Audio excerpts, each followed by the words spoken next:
Hey everybody, and welcome to the Anfield Eye. My name is Mal and I am here to talk about a very hot topic right now. All Liverpool fans are talking about it. In fact, the whole of the football world is currently talking about it if you think about the Premier League. And that is the talk of Trent Alexander Arnold. Now, the thing is, right, Trent played against Manchester United yesterday. Now, I put a video up earlier on about our match against Manchester United earlier on, and I gave a lot of credit to Manchester United, and they deserve a lot of credit for performing and delivering what they did at Anfield. Their team, deserved the applause. But on the flip side of that, our team didn't really deserve the applause. Our team underperformed. They didn't deliver, and one person in particular who stood out amongst that complete rubbish that we saw at Anfield was Trent Alexander Arnold. And my reason for putting up this video is really to discuss the future of Trent Alexander Arnold. I think Trent Alexander Arnold is gone. And you do not put in a performance like that at Anfield against your main rivals and expect that the fans are going to be happy with that. I'm sorry, but that's not the case. That was an absolutely shocking performance from Trent. He's given us shocking performances in the past, but only for glimpses. He's given us a first half really bad performance.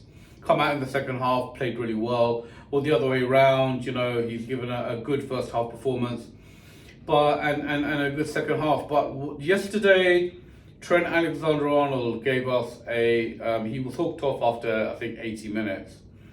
He gave us 80 minutes of it was shocking. It was an absolutely abysmal performance from Trent. And for me, that tells me everything I need to know. Tells me everything I need to know about Trent's future, where his future lies. And his future lies somewhere beyond Liverpool Football Club. He does not want to play for Liverpool Football Club.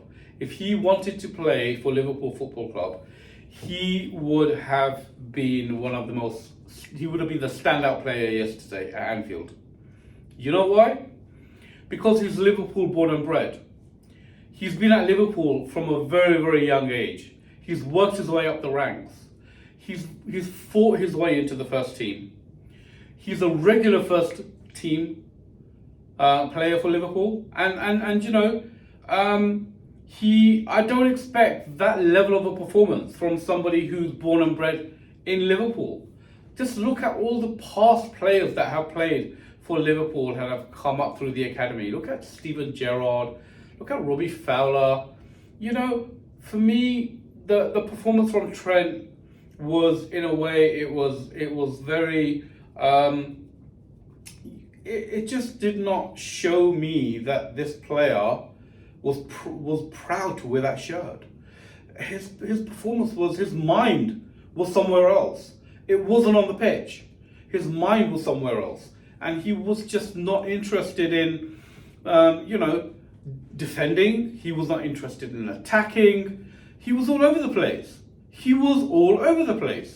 And he was responsible for both our goals that we conceded. Responsible for both goals. And the football community and the Liverpool fans are quite rightly questioning Trent after that match. Everybody played bad. Let's put things into perspective. Virgil van Dijk played bad. Mo Salah put in an average performance. All of the players on that pitch, all 11 players, did not deliver. But the levels that Trent dropped yesterday was quite shocking. It was really quite shocking. To the point where other Liverpool fans who support Trent and believe he's one of our best players, even they were calling him out. Even they were saying, I'm sorry, but you know what? We have no idea what's happened to Trent. What is going on with that performance? It was a really, really bad performance from Trent. And I think Trent's pretty much announced to Arne Slot and his teammates that he's leaving. That's the only explanation I can give. Because you just do not put in a performance like that unless you're leaving the club. You know, it was just so disinterested. You know, his body was on the Anfield pitch, but his mind was probably in Real Madrid. You know, and that's how he played. That's how disinterested he looked. Even when he was pulled off and substituted towards the end of the match, he couldn't care less. He couldn't care less. You're being hooked off the pitch after putting 80 minutes of absolute drivel, okay? And you're not offended. You're not offended. You're not looking at your manager and saying, hang on a minute, there's 10 other players on this pitch who perform pretty bang average, and you're hooking me off?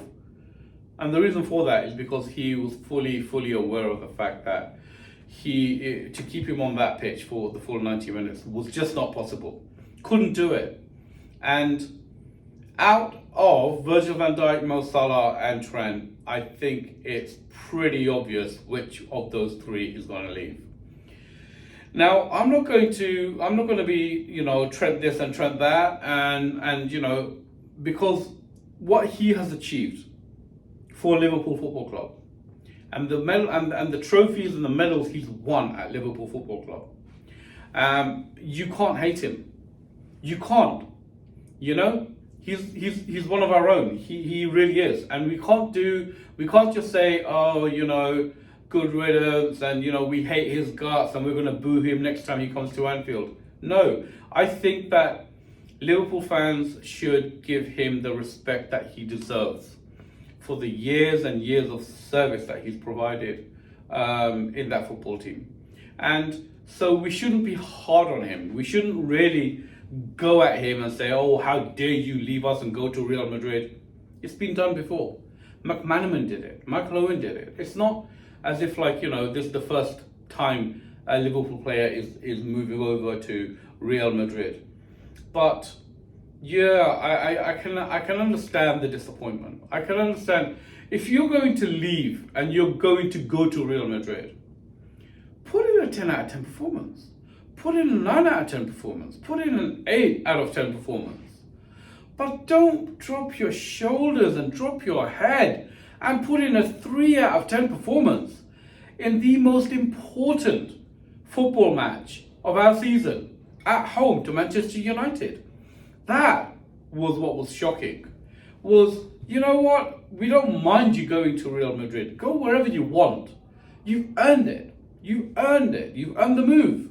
But don't drop your shoulders for the team. Don't drop your shoulders when the fans are expecting you to deliver a 7 out of 10 performance, an 8 out of 10 performance. That really was bad. His throw-ins were all over the place. His passes, he was just losing possession, constantly losing possession, giving the ball away, and then wave of Manchester United attacks, all because Trent just wasn't interested. He just wasn't interested in building an attack from his side. And Mo Salah struggled as well. Because Trent was struggling in his game, and Trent was not delivering in his game, Mo Salah was left there on his own to fend for himself. And that's one of the reasons why I guess Mo Salah had a pretty poor match as well. Because he just wasn't getting that drive from Trent. And for me, it was just a really, really sad, if this is the case that he's got to go to Real Madrid, it's a really, really sad ending to what has been a really, really glittering career at Liverpool. I expect a reaction from Trent. He's going to get a lot of criticism. He currently is getting a lot of criticism. If you look at the press, Trent's the player that stands out. Even though there were so many players that were poor yesterday, Trent stands out like a sore thumb. Because that performance was quite shocking. It was a shocking performance.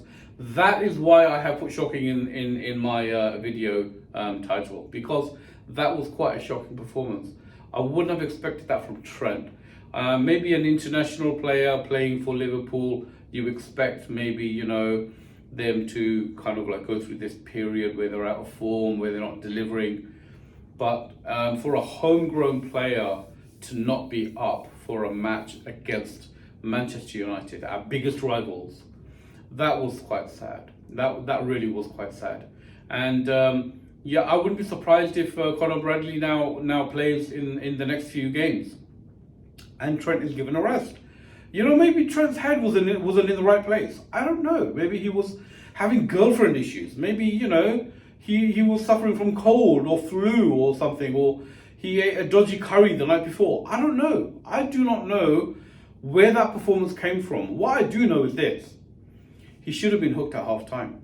He had a really, really bad first half. You could tell that Manchester United were targeting him and that side of the pitch. Why? Because Robertson's hardly been our star player of the season so far. You know, Robertson's been quite poor actually, and you would have expected Manchester United to be attacking Robertson's side. But no, that wasn't the case. They identified Trent as a weak link. And I'm going to lay off Trent a little bit more as well, because I think Gravenberch should have come over a bit more and doubled up with Trent. Yeah, Clark Trent did not put in a Superman performance. Let me know in the comments below what you think, because I am completely confused as to why Trent played a full 80 minutes of that game. He should have come off at half time. Do you agree? Should he have come off at half time? Should he have even started? Ruben Amorim pulled off Xerxes after 30 minutes. Maybe Arne Slot needs to be a bit more ruthless and look at his first team and say, right, okay, that's not working for me. Mate, you're coming off. I've got a player already on the bench who can take your spot. Maybe Arne Slot was a little bit too kind to Trent yesterday. Any other manager might have been a little bit more ruthless, and he might have said, you know what, it's not working on your side. And the moment he gave away the first goal against Manchester United, Arne Slot should have probably thought, you know what, he's not looking like he wants it. Let me put on Conor Bradley. He looks like he wants it. And Conor Bradley put in 10 minutes of real good hard work effort. You know, I don't care about all these whipped little crosses from Trent. I want a player to defend. You have to defend, okay? Especially when Van Dijk and Konate are having an absolute mare of a game. You know, we all four defenders, right? That played at Anfield yesterday were just all over the place, and Trent was the worst of the bunch.